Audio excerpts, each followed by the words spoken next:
वंदे मातरम। मैंने अपनी ज़िंदगी में कभी कुछ ऐसा कहा नहीं और ना कभी सोचा था कि ये कहूँगा। मैं जिससे सबसे ज़्यादा मोहब्बत करता हूँ ना, अपने माँ बाप, अपने बच्चे, अपनी औलाद, अपने खुद के अहद से ज़्यादा, वो है भारत माँ। और मैं ये कह रहा हूँ, मुझे नहीं मनाना आज़ादी। मैं नहीं मनाऊंगा आज़ादी। दो कारण है उसके। आप मनाइए, यह कैसी आज़ादी। ये पोस्टमार्टम रिपोर्ट में ऑटोप्सी है उस बच्चे की कलकत्ता में। क्या हुआ उसके साथ आपको पता है? लेकिन हमारे देश में है ना, बीजेपी के राज्य में होगा तो कांग्रेस बोलेगी बीजेपी की गलती है, जब कांग्रेस के राज्य में होगा तो बीजेपी। इसमें उस बच्ची का क्या है? उसके माँ बाप की कहानी पता है आपको? एक बाप के तौर पे नहीं, एक हिंदुस्तानी के तौर पर सोचिएगा, एक भाई के तौर पर। उस बच्ची के दोनों पैर बिस्तर के दो तरफ थे, उसको बीच से फाड़ दिया गया था। उसकी आंख, वो चश्मे पहनती थी, उस पर उंगलियां गाड़कर उसकी उंगलियों आंख के अंदर कांच मिले हैं। उस बच्ची का हाथ टूटा हुआ था, खून आ रहा था नाखूनों से, टुकड़ों में उसकी हड्डियां थी। उसके माँ बाप ने जब बोला कि हमें बच्ची की सिर्फ लाश दिखा दो, कैसे? आज हमारा एक बच्चा शहीद होता है कश्मीर के अंदर, एक कैप्टन दीपक। आजादी मैं नहीं मना रहा। किस बात की आजादी? आप मनाइए, आपको जश्न मनाना है। मेरे 3 इवेंट थे, जिसमें से एक में कम से कम लाख लोग आते हैं। पिछली बार भी आए थे, कल भी आते। मैं कैसे मनाऊं? एक भाई के तौर पर, एक बाप के तौर पर, एक बेटे के तौर पर। आप मनाइएगा। मुझे पता है इस पर मुझे लोग गद्दार कह सकते हैं, कोई बात नहीं साहब। मैं विरोध पर भरोसा, मैं क्या कहना चाहता हूं, और सजा क्या है उसकी? जिसने उस बच्ची के साथ यह किया है, एक आदमी का काम लग रहा है।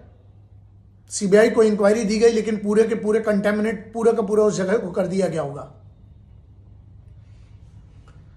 इस बंदे के साथ क्या होना चाहिए? क्रिमिनल पता है कौन है? 4थी शादी है इसकी। इसने अपनी बीवियों को भी मारा है। इसके पहले भी बहुत सारी, मैं उस पर नहीं जा रहा हूं। सिर्फ एक बात, आप अपना दायित्व तो देखिए। एक मर्द आप कहते हो अपने आप को, मैं जिम्मेदार हूं इसका, मैं मानता हूं, मैं गिल्ट में हूं। हर सरकार को लिखा है पत्र, हर सरकार से बोला है हाथ जोड़कर। 1999 से आज तक सिर्फ एक ही मांग करते आ रहा हूं, हर बेटी की ट्रेनिंग कराइए साहब। उस बच्ची की क्या गलती थी? हिंदुस्तान का सबसे बड़ा एग्जाम क्रैक किया उसने। निर्भया होता है तो कुछ दिन के लिए कैंडल जलती है, कुछ दिन के लिए हम झांकते हैं, उसके बाद सब मुर्दे सांस लेती हुई लाशें फिर शहरों में घूमने लगती हैं। क्योंकि मैं ये कह रहा हूं कि मैं नहीं मनाऊंगा आज़ादी, मुझे नहीं मनाना, तो लोग गद्दार भी लिख सकते हैं, कोई बात नहीं। आपके हिसाब से हूं, चलेगा। ये बात सदियों बाद या कुछ सालों बाद आप याद रखिएगा जो मैं आज कह रहा हूं। आज़ादी का मतलब, जब मैं वंदे मातरम कहता हूं ना, आज मेरे अंदर जितना गुस्सा है, मैं सिर्फ नहीं निकाल सकता। अपनी बेटी को देखिएगा घर में, अपनी बहन को देखिएगा जिसने राखी बांधी है, या उस बूढ़ी मां को जो घर में अकेले। और क्या मैं पहली बार विरोध कर रहा हूं कि वहां ममता दीदी की सरकार है इसलिए? उत्तर प्रदेश में किसकी थी? या जब है अभी, जब चाहे वो बरेली में कांड हुआ, वो चाहे दिल्ली में किसकी सरकार? ये तो सरकारें अलग अलग है ना। हम कैसे किसी सरकार के हो गए? इस बात को कह के केंद्र सरकार से हाथ जोड़ जोड़ के राज्य सरकारों से इतने सालों से कह रहा हूं, मैं तो फ्री में ट्रेनिंग देने के लिए तैयार हूं इन बच्चियों को। अगर वो बच्ची की ट्रेनिंग हुई होती आत्मरक्षा की, तो क्या उस बच्ची के साथ ये होता? लेकिन नहीं, सिर्फ मुद्दे होंगे तब आप कहिएगा, उसके बाद फिर चुप हो जाइएगा, क्योंकि आपके घर का कोई नहीं गया ना। आप हिंदू मुस्लिम करते हैं इस पर, आपसे ईसाई करते हैं आप इस पर। क्या सिर्फ उस बच्ची के बारे में? उसके माँ बाप को जो डेड, पोस्टमार्टम का मतलब पता है? उस बच्ची की चेहरा नहीं देखा होगा। सिर्फ इतना सोचना, आपकी बहन बेटी के साथ होता। मैं नामर्द नहीं हूं, मुझे मिल जाए ना तो मैं उसके साथ क्या करूंगा ये मेरी भगवती मैं जानता हूं। लेकिन सिर्फ इतना सा प्रश्न है, क्या ये आजादी है? इस देश की बेटियों के साथ जो हो रहा है, जो भी हुआ है, उसके बाद एक हमारा 26 साल का बच्चा शहीद होता है और हम आजादी का जश्न मनाएं। किस बात का? मुझे मत विश कीजिएगा, मुझे मत विश कीजिए, मैं नहीं मनाने वाला हूं। मैं चाहता हूं और बेहतर हालात हों। मैं बहुत अपने आप को रोक कर थाम के, मुझे ये वीडियो करने के पहले भी, क्योंकि मैं वो विजुअल सोच सकता हूं जो हुआ होगा। क्या है पता है कितने प्रकार से चोट हुई है, उसकी ऑटोप्सी पड़ी है, ये मांगती उसका पेपर। और ये बच्ची ने क्या किया, अच्छी खासी पढ़ाई करके एक अच्छे परिवार से टॉपर थी वो, पूरी जिंदगी हर चीज सही किया उस बेटी ने। बस रात को 36 घंटे की ड्यूटी में से ऊपर गई थी थोड़ा सा आराम करने के लिए।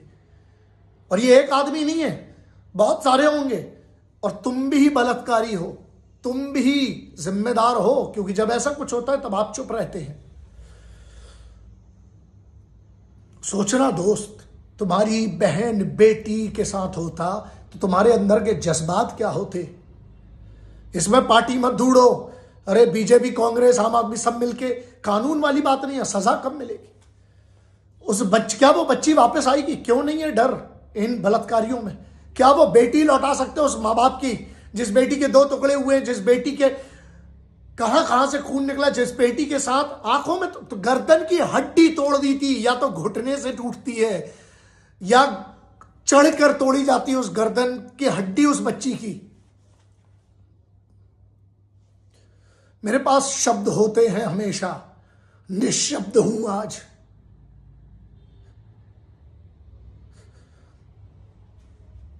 साहब मैं नहीं मना सकता हूं आजादी, मुझे माफ करिएगा, आप मनाइए। मैं नहीं मना सकता हूं आजादी।